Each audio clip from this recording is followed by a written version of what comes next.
señoras y señores, la tertulia en este viernes que es 20 de octubre del año 2023. Voy saludando a quienes nos acompañan en la mesa.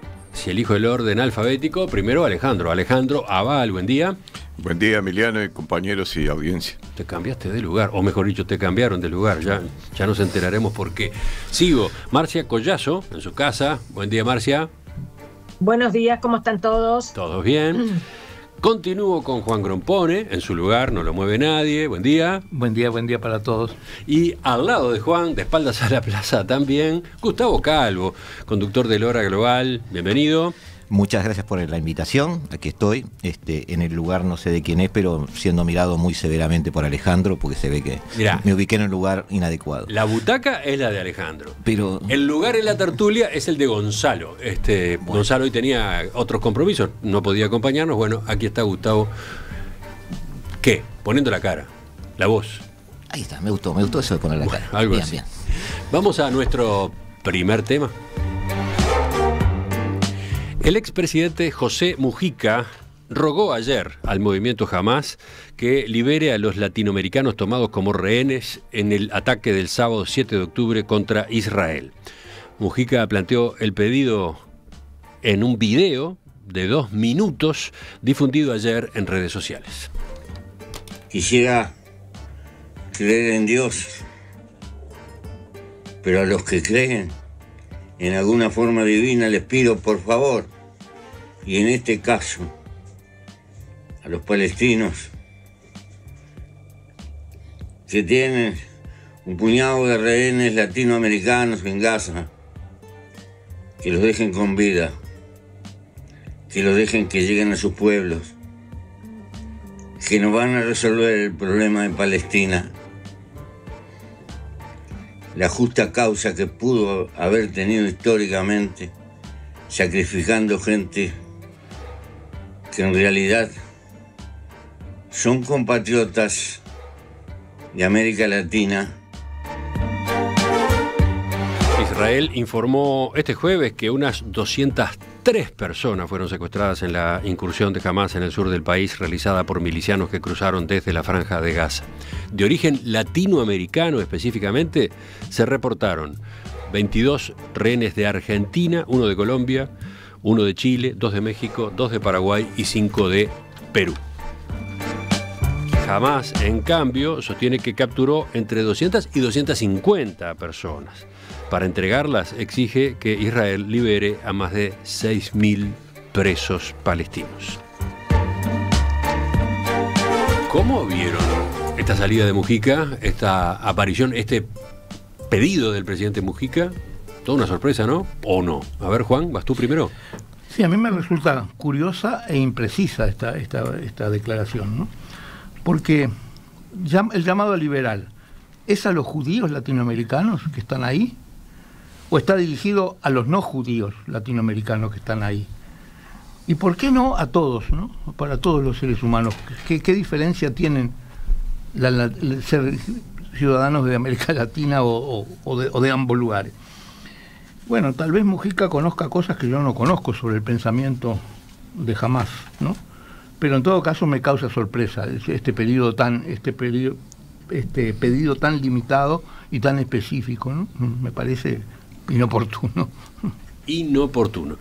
Gustavo, ya que estás tú acá, ya que estás con tu experiencia de asuntos internacionales en la Hora Global, lo que pasa es que esta situación es muy compleja, pero no por los juegos de poder de que habla todo el mundo, sino porque está involucrada la psicología de líderes que están a punto de tomar decisiones.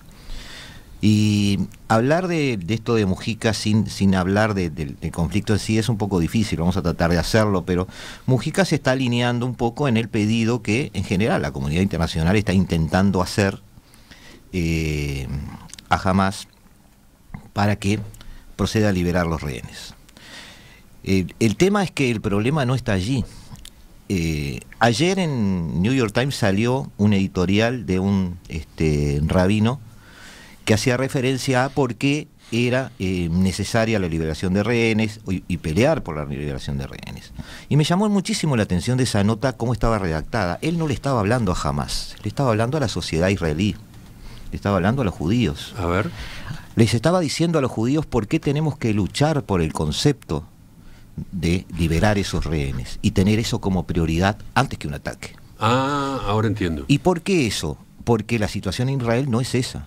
Benjamín Netanyahu no tiene como prioridad la liberación de los rehenes. Gran parte de la sociedad israelí ya decidió que hay que aniquilar a Hamás y que esa es la prioridad. Y Benjamín Netanyahu, cuando habla de un gobierno de unidad nacional, no hace un gobierno con toda la oposición. Quienes fueron a formar ese gobierno de unidad nacional, lindo nombre, con Netanyahu, son los halcones del otro lado. No cualquiera. Fue Gantz. No, ahí está. No toda la oposición se sumó. No, los halcones de la oposición. Es decir, los que están de acuerdo en aniquilar a Hamás. Y Benjamín Netanyahu sabe que si él inicia ahora toda una negociación por los rehenes y pone una pausa sobre el aparato militar, no dura 5 minutos en el gobierno. Ese es un problema. Y eso es la causa de por qué Joe Biden solo demoró 24 horas en territorio israelí y se tomó el avión y se fue. Porque vio que la decisión está en Jerusalén. Y la decisión está muy cerca de eso, de iniciar una escalada militar hoy, mañana o pasado. Entonces, cuando vos tenés un gobierno que está decidido no a tomarse la revancha, sino en su visión, porque siempre hay que tener la visión del otro, no la nuestra, en su visión de resolver el problema de una buena vez, cueste lo que cueste. Y del otro lado tenés una facción militar que no representa al pueblo con el que está conviviendo, pero que está decidida a hacer un uso político de los rehenes, porque tampoco creo que el objetivo de Hamás sea intercambiar esos rehenes. El objetivo de Hamás es estirar esta situación, estirar esta visibilidad, lograr que algunos árabes de los que han firmado el reconocimiento de Israel de marcha atrás se alinee con Irán y pueda tener un respaldo internacional desde el punto de vista político. Estás metiste en cantidad de asuntos del contexto, ¿no? No, pero son países muy fáciles. árabes que venían negociando con Arabia Saudita, por ejemplo. Jamás se sintió abandonado, los palestinos, además, en una sociedad que se sentía abandonada por los árabes. Hoy tiene la posibilidad de una visibilidad, ve que Mohammed bin Salman dejó de firmar un acuerdo con Israel solo por este ataque y dice, bueno, tengo la oportunidad de que el mundo árabe vuelva a respaldarme. Esto de los rehenes no se puede solucionar en 5 minutos. Esto tiene que durar y durar mucho. Y Netanyahu, por el otro lado, decidido a solucionar este tema. En el medio, la situación de los rehenes. Yo soy bastante pesimista en ese sentido. Por eso te hablaba de psicologías. Sí. Es lo que están pensando. Anoto a propósito de la visita de Biden. Lo digo porque la gran síntesis que se dio fue que Biden fue a respaldar a Israel, ¿no? Pero lo hizo con una serie de matices, ¿no? Por ejemplo, Biden le aconsejó al gobierno de Netanyahu no dejarse llevar por la rabia y evitar los errores que Estados Unidos cometió tras los atentados del 11 de septiembre. Después del 11 de septiembre en Estados Unidos sentíamos rabia. Y mientras buscábamos justicia y obteníamos justicia, también cometimos errores. ¿Algo de esto estás aludiendo? Y lo sigue cometiendo, porque él no se subió al avión para respaldar a Israel. Él se subió al avión para mediar en el conflicto. Y durante su vuelo y el aterrizaje y en todos los discursos que hizo en esas pobres 24 horas, el mensaje fue, Israel somos nosotros. ¿Y cómo podés entonces iniciar una mediación con otro lado que te está escuchando decir eso? Y eso se ve después reflejado en que los líderes árabes no quisieron reunirse, ni siquiera por teléfono con Biden. En el medio estuvo ese misil que afectó seriamente a un hospital en Gaza, ¿no? Sí. Ese fue el disparador para que la cumbre se suspendiera. Claro. Entonces Estados Unidos tiene que tomar esa decisión. ¿Respalda a Israel? Lo sabemos. Pero se identifica con Israel, ese es otro paso diferente. Para terminar, porque ahora quiero escuchar a los demás, ¿cómo ubicás en este contexto la salida de Mujica entonces? No, él está en línea con con un pensamiento humanitario que tiene hoy todo Occidente, de decirle a alguien que está cometiendo una atrocidad, pensá que esto no soluciona tu problema, dejá ir a esas personas porque no vas a ganar nada con esto que estás haciendo, sin entender dos cosas, que a la otra persona no le importa si soluciona o no el problema, y la otra persona piensa que sí puede ganar algo manteniendo a los rehenes. Marcia. El problema de que Occidente no entiende cómo piensan los demás. Marcia, te escuchamos a ti. Bueno, esto a mí me hace acordar, por desgracia, las largas urdimbres de las guerras, ¿no? De las guerras entre naciones. Y digo naciones porque acá estamos hablando de naciones. Porque si hay algo que caracteriza al pueblo judío en general, ha sido siempre un universal sentimiento de nación. Vinculado, por supuesto, sí, a la Tierra Santa y todo lo demás. Pero yo lo que digo acá que justamente las declaraciones de Mujica, empezando por ahí, obviamente que me parecen muy bien intencionadas, ahora me parecen que no tienen el menor asidero, no sé, racional, y por supuesto no tienen la menor eficacia. ¿Por qué lo digo? Primero, no le añade mayor claridad y mayor énfasis de paz al problema. Segundo, no resulta perdón, feliz. ¿qué quieres decir con eso? No te entendí. Y bueno, no le añade claridad y énfasis de paz al problema. Hay un problema planteado, que es una guerra, que no me voy a extender en el pasado y en las elucubraciones, ¿no? Y en el análisis del pasado, pero que nadie, es decir, que todo el mundo la ha dejado crecer. Ha dejado crecer el conflicto. Y hoy el conflicto arde, y amenaza con convertirse en una conflagración tremenda. Bien. Mujica hace su mensaje centrado específicamente en los rehenes, no aporta más elementos, y sobre todo además rehenes latinoamericanos, ¿no?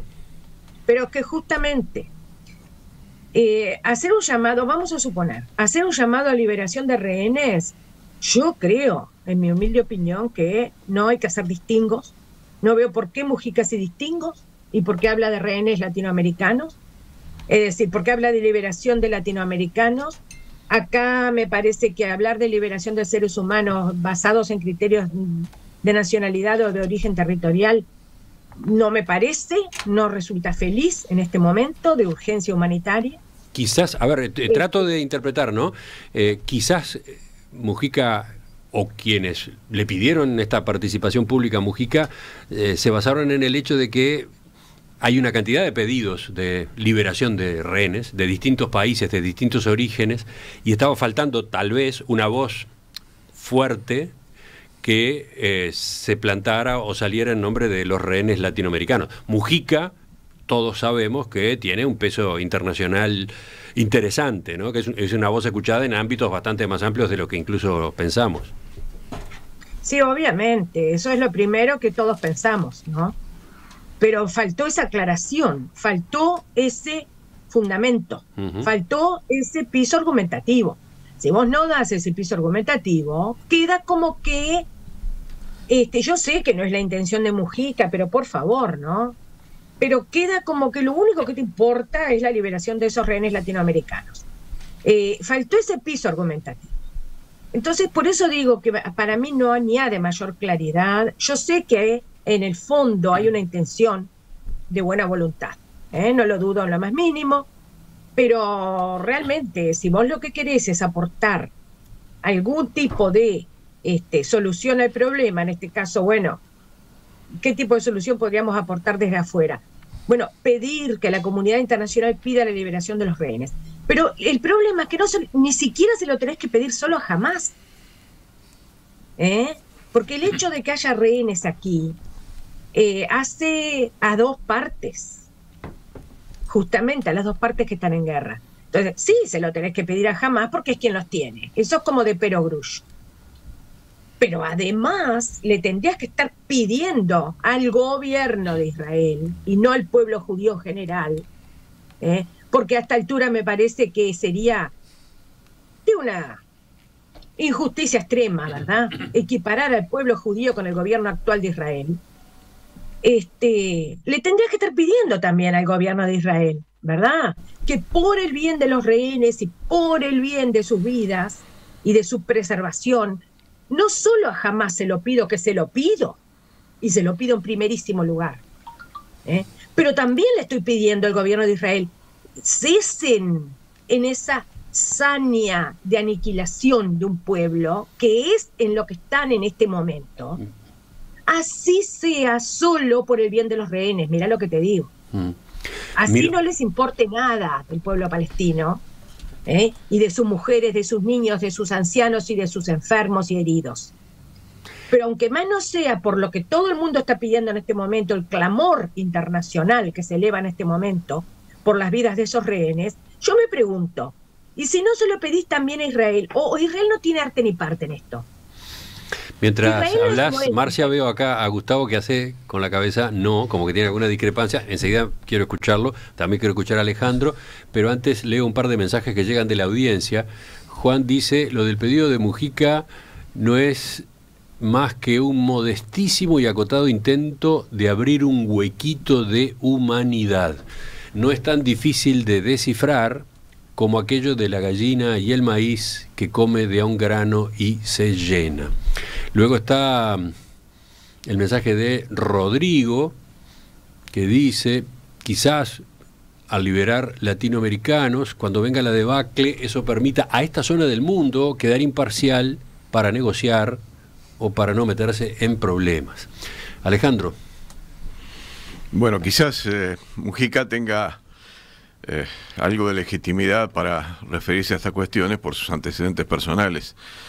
No quiero decir que la actuación de los Tupamaros haya sido la misma del movimiento Jamás, pero por cierto que algunas cuestiones que vinculan su pasado personal lo acercan a posiciones que podrían tener algo que ver con esto, y el que sea él quien haga precisamente el llamado, bueno, le da un poco más de legitimidad a su llamado. Está buena la anotación, este es un dato de contexto. José Mujica integró la guerrilla del MLN Tupamaros que llevó a cabo secuestros, ¿no?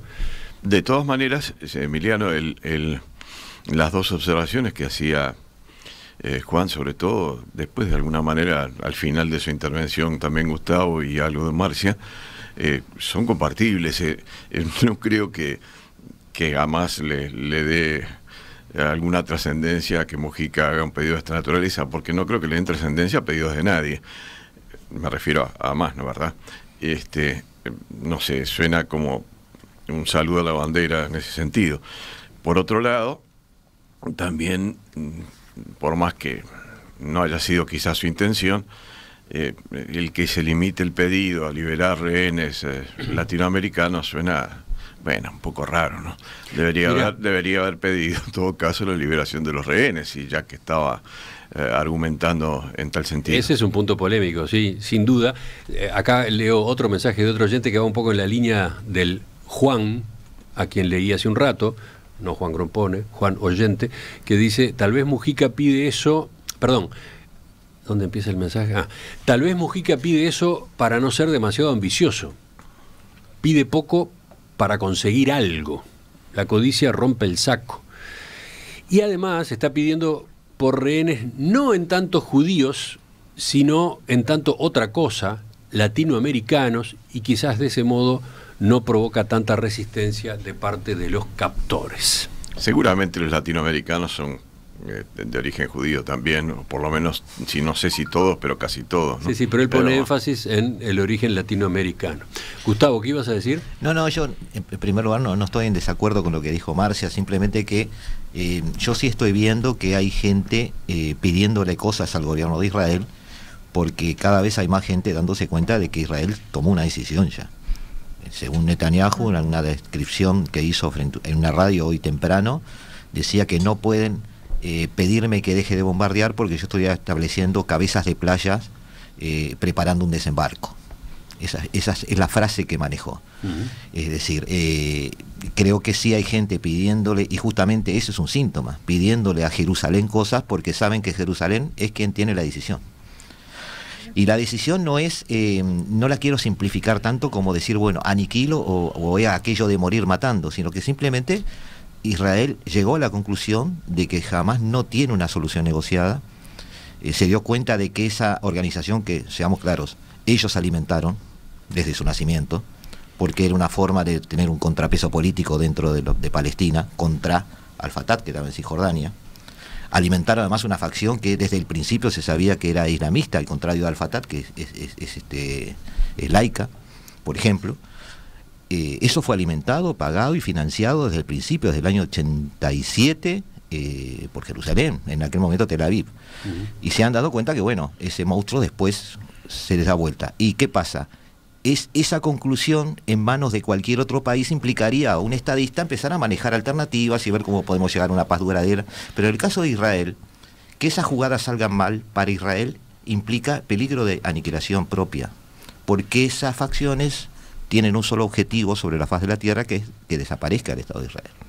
Entonces, cuando se extremiza de esa manera el diálogo, o los objetivos, o la cosmovisión de cada uno, bueno, eso es parte del problema. Eso me refería a que, decía Marcia, de repente Hamás empiece a pensar de otra manera. Hamás no va a pensar de otra manera. Simplemente va a dejar manejar los rehenes de esta manera cuando vea algo que le convenga más, o que sus intereses de alguna manera sean salvaguardados. Sigue teniendo esas 2 millones de personas como escudos, por eso no les permite ir al sur. Sigue manejando esa especie de conflicto congelado que hace que siga en todos los titulares de los diarios del planeta, y cada vez más presente en las mentes de los países árabes que lo están rodeando. Todos ahora empezando a pensar si no es conveniente tener una buena relación con Hamás, que parece ser un actor político más importante de lo que se creía.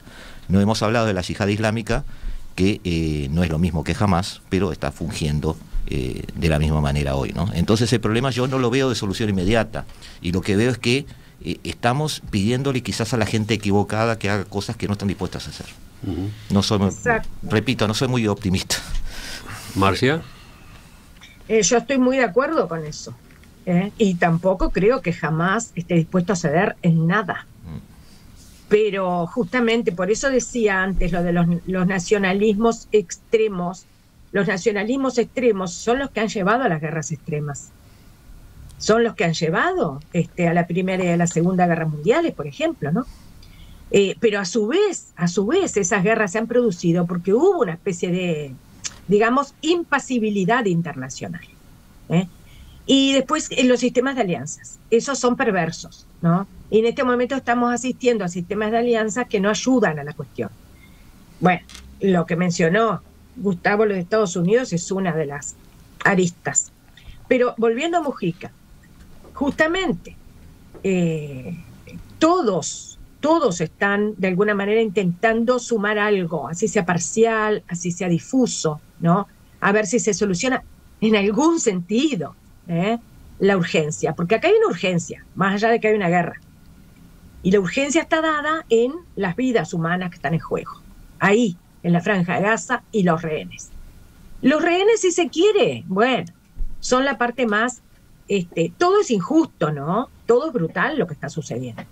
Pero la parte de los rehenes, bueno, de repente es como se visualiza, ¿no? Como más injusta porque son usados como instrumentos de guerra, como si fueran misiles humanos, un poquito.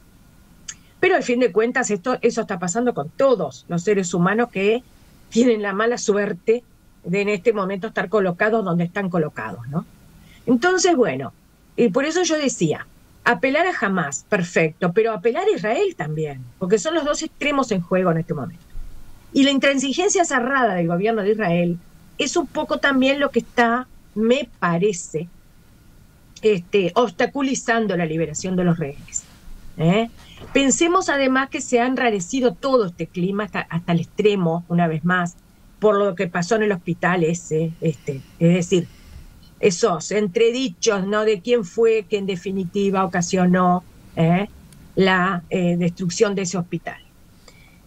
Y mientras las partes estén así, en pie de guerra, yo la verdad tampoco veo, al contrario, yo lo que veo es que la preocupación acá crece, de todos los actores que están en juego en el mundo entero, crece. A ver, sí, la preocupación por el conflicto mismo, por la guerra misma allí, y la preocupación... Y por los rehenes. No, perdón, no, son distintas capas de preocupación, sin duda por los rehenes, sin duda por la población que no está involucrada en el enfrentamiento directo y sin embargo sufre las consecuencias ahí en el lugar. Pero bueno, está la posibilidad de que este conflicto escale, que este conflicto salga de esa parte de Medio Oriente. Y, precisamente. Y también, aunque no se llegue a ese extremo, está teniendo ya repercusiones y está enrareciendo el ambiente en cantidad de países del mundo. No solamente con hechos de violencia, ¿no? No solamente con manifestaciones, por ejemplo, frente a las embajadas de Israel o de Estados Unidos en países árabes y fuera incluso, sino también en ¿cómo decirlo? En el enrarecimiento del debate. Acá mismo en Uruguay empezó a generarse una especie de grieta en torno a esta guerra, ¿no? Todas estas repercusiones está teniendo este diferendo, ¿no? La tensión, muchas veces amparada en algunos discursos de derecha, de cuán frágiles son esas sociedades inclusivas y multiculturales que pretendemos construir, y que cuando pasan estas cosas no se toca el nervio de la palabra terrorismo, se toca el nervio de la palabra islam. Entonces, bueno, ya lo vimos en Bruselas, en París, en Roma, en Madrid. El islam se sentiría atacado, es lo que quiere Hamás, y es lo que hay que evitar, esa identificación. Este conflicto es muy tóxico, ¿no? Es muy tóxico para el planeta, para el planeta. Por la mezcla con lo religioso. Gustavo, lo que uno cree que en realidad pretende Hamás, más que nada, debe ser cortar cualquier clase de apaciguamiento de las naciones árabes. Bueno, el caso más cercano en el tiempo, el de Arabia Saudita, ¿no? De apaciguamiento en las relaciones de los países árabes con Israel. ¿No es eso lo que quizás pretendió Hamás con este acción terrorista sobre Israel? Yo creo que sí, o sabes que digo, mirando de afuera y en la multiplicidad de causas que pueden haber jugado, ¿no? Podés generalizar, eso es lo que se pretende en todas las acciones terroristas. Bueno, visibilidad, identificación con mi causa, y si no es posible, por lo menos empatía con mi causa, y si no es posible, generar un enemigo que sea quien me está erradicando del mundo y yo me transformo en una víctima. Pero claro, está bien, pero en este caso concreto, además, a raíz de los acercamientos que hubieron de algunos países árabes, bueno, Marruecos ya lo tenía de antes, pero en particular con Egipto, que es su posición tradicional de mediadora, y con Arabia, con ese próximo acuerdo que estaba por firmarse, y quizás haya sido lo que alentó a Hamás a hacer todo este movimiento terrorista. Ya te lo mencioné hoy, el pueblo palestino, no estoy confundiendo jamás con el pueblo palestino, pero estoy describiendo en qué clima se está moviendo Hamás. Está conviviendo con un pueblo palestino al que no representa, pero está conviviendo con él. El pueblo palestino, por los acuerdos de Abraham y todo lo que está sucediendo en Medio Oriente, se siente abandonado por los países árabes. Volviendo a Mujica y su mensaje, casi ya en el final de esta... Te pido disculpas, Emiliano, porque no me refiero mucho a Mujica, pero el contexto es importante, está bien, el contexto es importante. Ahora, volviendo a Mujica y su mensaje, algunas anotaciones más. ¿Qué credenciales tiene Mujica para salir como ha salido? Bueno, algo ya comentamos. Un peso internacional que otras figuras políticas uruguayas no tienen, un peso en la izquierda en sentido amplio en el mundo. Tiene su pasado guerrillero, su pasado de quien quiso hacer política con los fierros en la mano y llevó adelante secuestros. Eso es un antecedente, lo mencionamos. Algunos oyentes se han molestado por esa cita, pero sin duda que forma parte. Es alguien que estuvo en la lucha armada, quien está haciendo ese pedido, y como anotan otros oyentes, es alguien que también fue rehén. Claro. Y eso también forma parte de la personalidad y la trayectoria de Mujica. Fue rehén, y vaya que fue rehén en condiciones durísimas durante los años de la dictadura. No le tengamos miedo a las palabras. Para mucha gente, y lo sabemos por cuestiones incluso generacionales y de edad, Mujica fue un terrorista.